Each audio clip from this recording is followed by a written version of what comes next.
Hi, I'm Jim Lowe, and welcome to one of my high country video chronicles. Please forgive the mask. It's August, Friday the 13th, and we've still got forest fires up here in the mountains of California. Now, the area that I'm in is on the cusp of, one of the areas that they consider too smoky to be active in. I'm hoping that the wind will move the smoke in the opposite direction that I'm going. I'm also hoping that where I'm going doesn't have as much smoke, but we'll see. This is sort of a last-minute trip. I had originally planned to go to the east side. In fact, I've been planning for months to go to the east side this weekend. That is the Eastern Sierra. I had a permit for Yosemite. I had a permit for a trailhead that I was going to go to.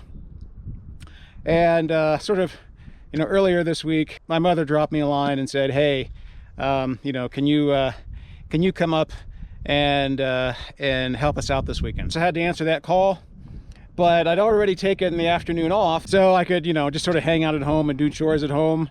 Or I figured maybe I could do a kamikaze trip up to somewhere in the Desolation Wilderness. This is about an hour from where my parents are, so I can go up to Maud Lake, spend the night, and be at their place by 9 or 10 in the morning. So that'll work. Now I'm currently at 6,647 feet. I don't quite recall where what elevation the lake is at. We'll see. I've got a bunch of new stuff with me today.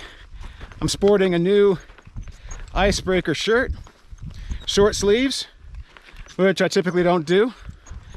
I'm also sporting some new Fall Raven pants. These are pretty cool. They're a soft, stretchy material.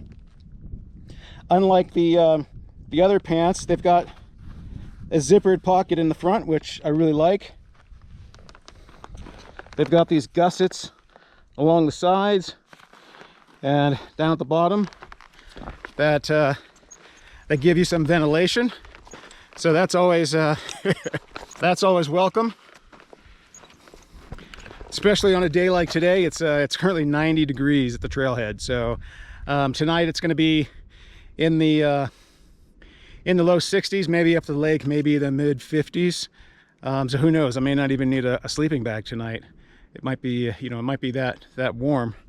And I've also got on me, for you dark timber fans out there, a custom dark timber honey badger.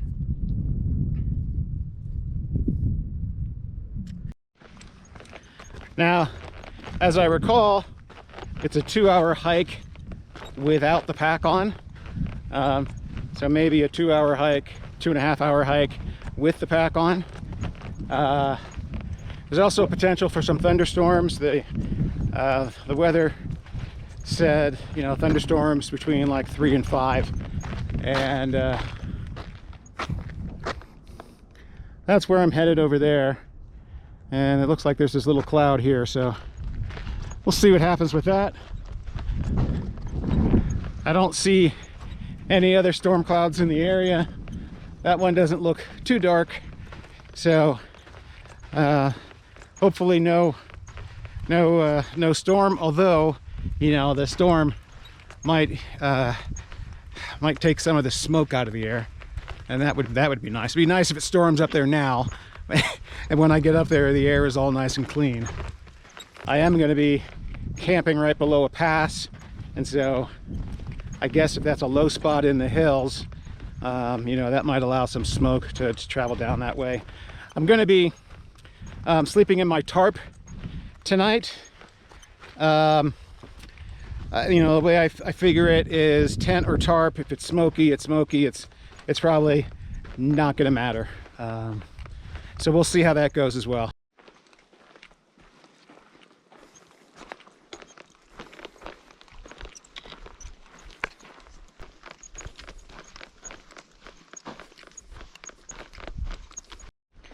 Now, this hike follows the Rockbound Trail down to Rockbound Creek and then essentially follows the creek all the way up to Maud Lake.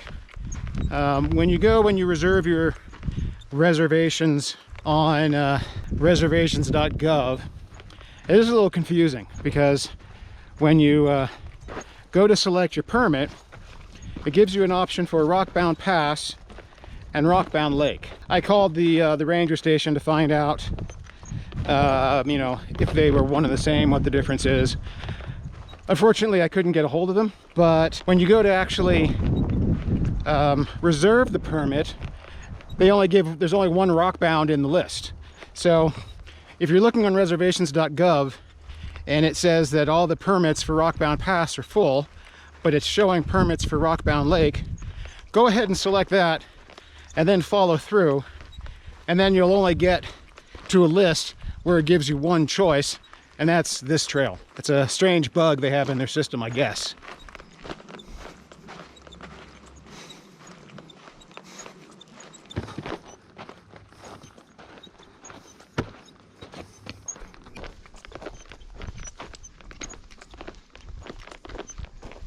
So I'm at about the halfway point, and I should be dropping down into the creek soon, and then once I cross the creek, it's up towards the lake.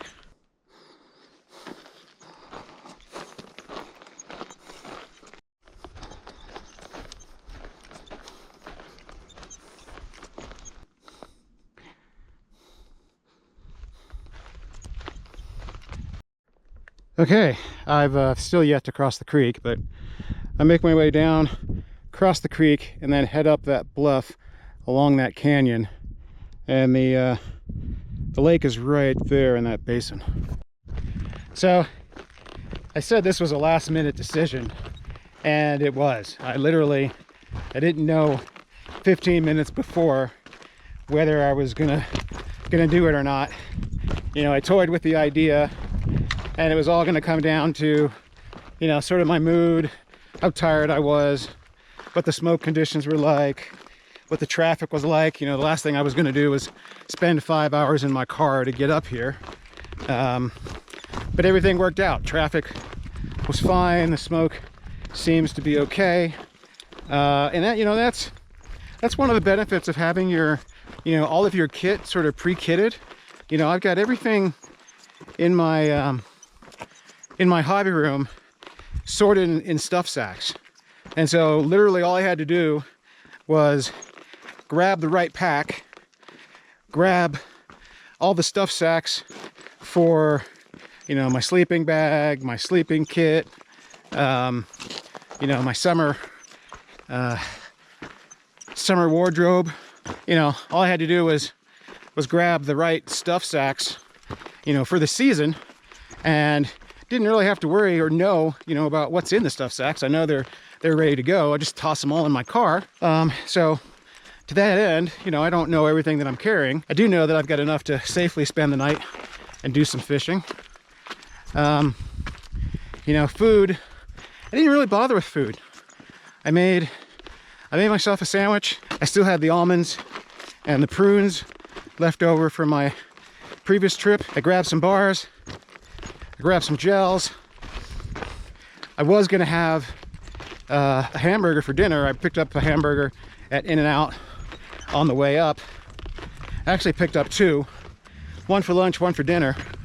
But when the one for lunch made me ill, I tossed the one for dinner. So literally, I've got with me tonight a sandwich, maybe 2 Pro bars, prunes, and some almonds. And that's pretty much it. You know, that's not enough to spend an extended period of time here, you know, but it is enough to spend, you know, probably 2 days. If I needed to supplement, I could always, you know, try to catch fish. You know, it's certainly more than enough for overnight. So I've crossed the creek, and from here on out, oh man, there's 2 other folks up there. So I've already passed 2 folks on the trail, and I see 2 folks up ahead. So I suspect the lake is going to be a little crowded. The last time I came through here, you had to look for trail ducks, but it looks like someone has taken the time to actually line the trail with rocks, which I appreciate. Guess I was wrong. It isn't just granite all the way up. I don't remember this section at all.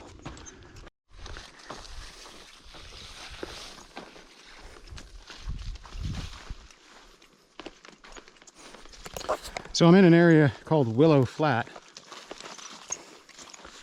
And even though on the map it doesn't show that it's all green, it certainly is. Okay, almost at the top of the crest. You know, last time I was here, there was actually water flowing in that creek.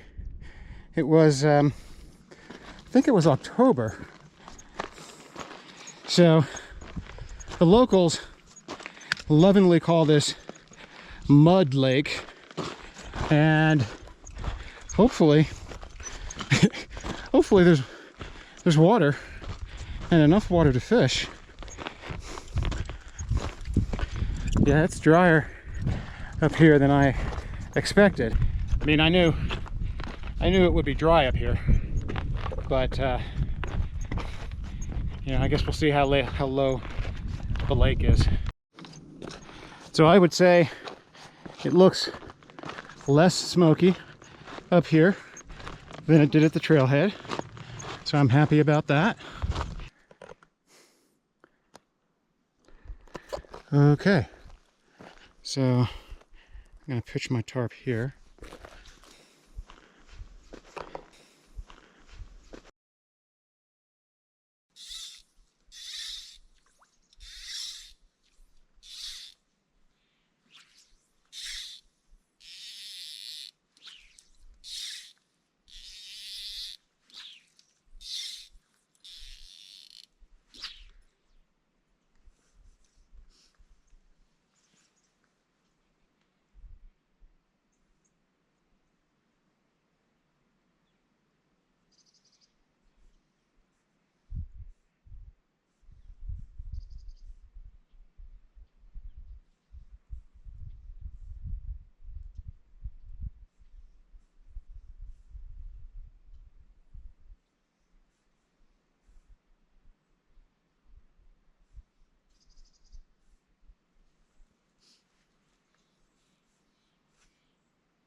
Oh.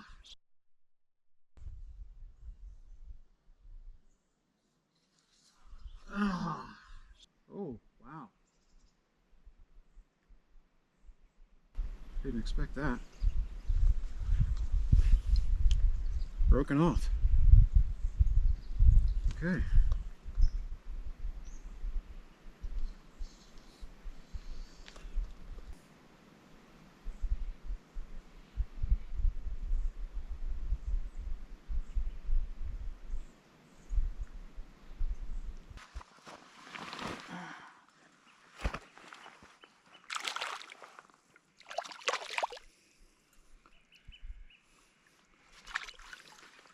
And it's a brown trout. Get a nice picture of it.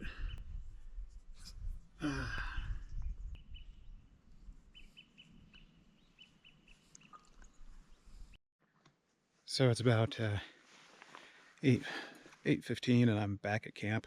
I fished for about an hour, maybe an hour and 15 minutes. Caught that one fish. First cast, something big broke me off, which I've got 4X and I've got 5X. And I decided I had never seen anything in here big enough to break off 5X, so I tied on the 5X. Well, that was obviously a mistake because on that first cast, boom, broke right off. So I put on some 4X, and I was able to bring that one nice brown in. So I'm gonna eat and I guess get ready for bed. It's getting pretty dark. Here's my setup. Still need to inflate my pad. It's actually not too cold out yet. So I don't even really know if I'm going to need my sleeping bag tonight. I've got one of those SOL Escape Bivvies, and I may just open that up and use that, you know, put on a jacket and put that bivy over me, and that might be it. So I'm plenty warm right now. I've got my down jacket here beside me. I've got my down sleeping bag here beside me. I've got my legs in my SOL Escape bivy, and just for convenience, so if it gets cold, I'll pull the bivy up. We'll see how that goes. You know, trying to spend the night with the Bivy Sack only. So it's about 6 o'clock, and the Bivy Sack worked out pretty well last night. I didn't get too cold. Frankly, I didn't really get cold until about an hour ago. I didn't sleep that well, but that had nothing to do with the Bivy Sack. I was warm enough. It's just my my gut was I don't know, my gut sounded like two mating porcupines all night. It was just annoying. But yeah, this Bivy Sack, it's you know, it's plenty wide. It's shaped like a standard sleeping bag, and then as it gets up towards your chest, it's got this little split piece. And actually, I mean, for most of the night, I didn't have the majority of the bag under me or even over me. And then about 3 o'clock, I pulled the lower part up, and you know, when I did that, I immediately had to unzip my jacket because I guess the added insulation was making me warm. And then about 4:30, you know, the temperature dropped again, and I had to zip up my jacket. But yeah, it's not bad. I've always wanted to try to test this out and see. You know, I bring these with me on all my day hikes, and the idea is if I ever get caught out for whatever reason and I have to spend the night, at least I've got something to try to keep me warm. So. You know, it's hard to tell exactly how warm it actually is. You know, maybe it's 5 degrees warmer, but that's you know, that's better than nothing. Today, I'm just going to get up, eat, pack up as quickly as I can, and you know, make the hike out and get down to my parents'.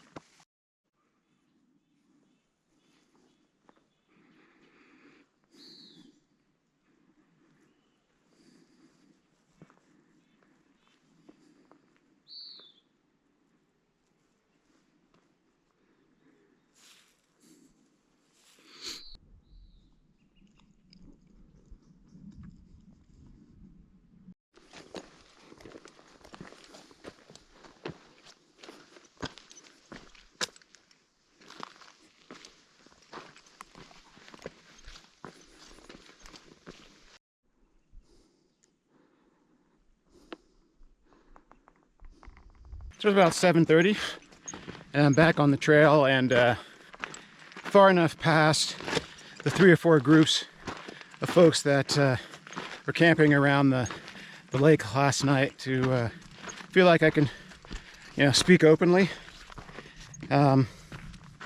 It's warm. I mean, 7:30 in the morning, it's got to be 70, 75 degrees. I'm really enjoying these new Fall Raven pants, and I've got the vents fully open, but they're super comfortable. They're really durable, so I'm really enjoying them. The lake itself was pretty warm, so when I caught that one fish yesterday, and I stuck my hand in the water, I could feel it was warm. And Fish and Game has been warning about high water temps, and they actually have a list of you know, watersheds they don't want you to fish. So I think for the rest of the season, I'm gonna have to find my thermometer and take the water temps before I fish. Now the good thing about lakes, right, is, you know, you've got different depths, and the different depths are going to be different temperatures, with the shallowest water being the warmest. Now it is interesting, that said, it is interesting that the 2 fish that I hooked into yesterday were both, I mean, that first fish was probably 10 feet off the bank, and that other fish was probably pretty close to the same, 10 or 15 feet off the bank. I mean, I hooked both of them just at the, you know, the final stages of my retrieve. So, you know, little interesting brown trout hanging out in some warm water like that. But that's the case. I did do some wading yesterday. I think what I really need to do is I need to trek a float tube up here. There were plenty of fish that were taking, well, there were plenty of fish that were striking the surface out in the middle of the lake. I did try to do some wading around some of those reeds and weeds and such, and you step right in and you're in mud up to your knee immediately. So wading, maybe not the greatest idea, but you know, this is only a 2-hour hike, and a float tube might be doable. You know, with the potential size of fish here, you know, it's definitely worth the effort.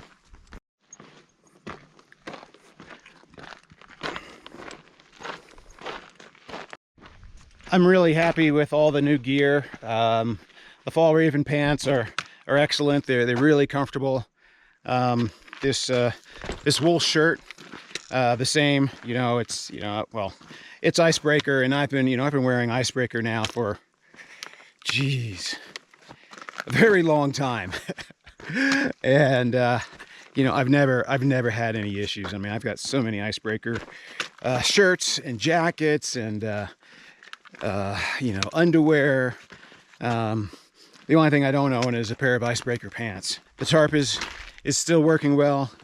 Granted, it really hasn't been tested in high winds or rain, but you know, for this kind of camping, it's perfectly fine.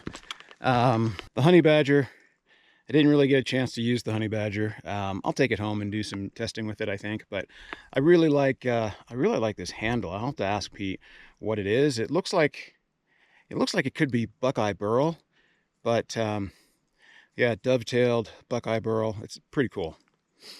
I think the knife itself it looks to me like it's probably 80 CRV2. I'll have to ask him about that as well. You can see it does have the amber notch, you know, which some people need, some people don't.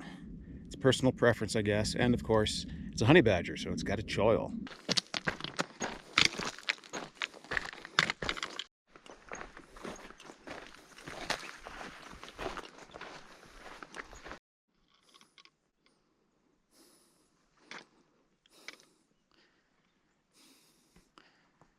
There's the dry creek bed.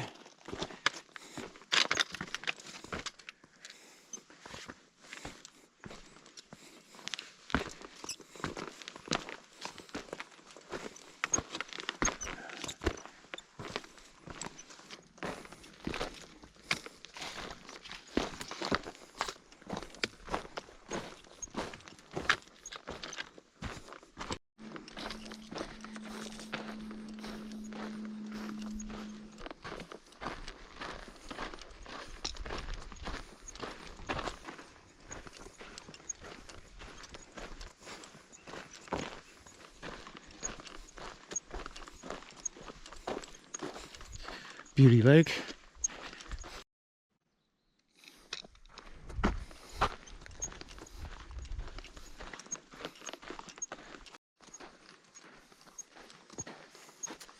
I believe this trail takes you up to the Barrett Lake Jeep Trail, which I have been up that trail. It's a nice rocky hike up to Barrett Lake and the surrounding lakes. There used to be a golden trout lake up there, Top Lake. I don't think it has goldens anymore. I think it's been overrun with brook trout. Now, should you ever decide to go up to Barrett Lake, just remember, it's a Jeep trail, which means that in the middle of the night, you could have half a dozen 4x4s paying you a visit.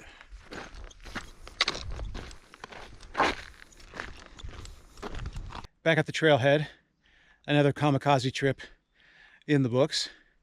Strava says just over 4.5 miles with 1,000 feet of elevation gain to an elevation of 7,600 feet.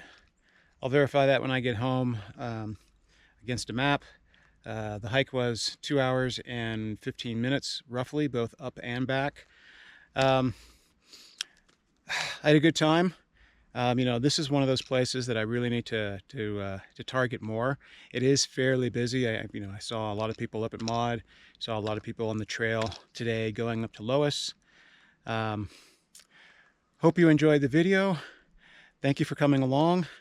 If you enjoyed the video, please give it a like. If you like the content on the channel, please subscribe. If you're already subscribed, I know some of you are missing uploads. If that's the case, simply click that notification button, and you'll be sure to catch all the content that I'm throwing up. Thanks again for watching, and everybody be safe.